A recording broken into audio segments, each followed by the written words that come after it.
When I first got into the hobby at age 48, there was a gentleman, a machinist, who had a hobby shop in his machine shop. His name was Ed Avina, and it's where the Sherwin-Williams store is now on Route 1 in Waterford. And he was kind of a mentor. He initially started to teach me how to fly, and then Steve Castronova and Dominic Tranchita finished teaching me how to fly. At that time, they were transitioning to, they were flying at Bates Woods in New London, which was a horrible place. And then they also started flying up in Salem, where we fly now. About new people and how do we help them get through the learning their left from their right and the minor defeats that happen. And I have to go back to my first RC flight. It was 45 seconds long.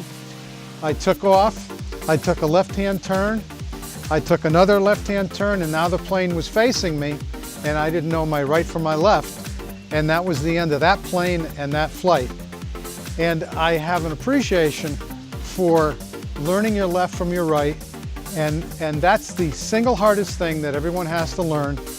And I teach that whenever I have a student, and I don't have that many students, but I try to explain to them how an airplane flies, what each control does, and the fact that the ailerons is not really, the aileron control isn't a steering wheel. It's something you constantly have to adjust. Give it a little more, give it a little less. You have to adjust for the wind constantly. It's the biggest factor in learning how to fly. And inevitably, because it is a eye-hand coordination thing, and it's a learned skill, you're gonna have crashes, you're gonna have wrecks, and that teaches you patience and how to fix an airplane. You've got to be able to go home and get some glue, some balsa, some foam, whatever it takes to fix your plane, put it back together so you can get up in the air again. The hobby is kind of infectious to most people who get involved with it, and they can't get enough.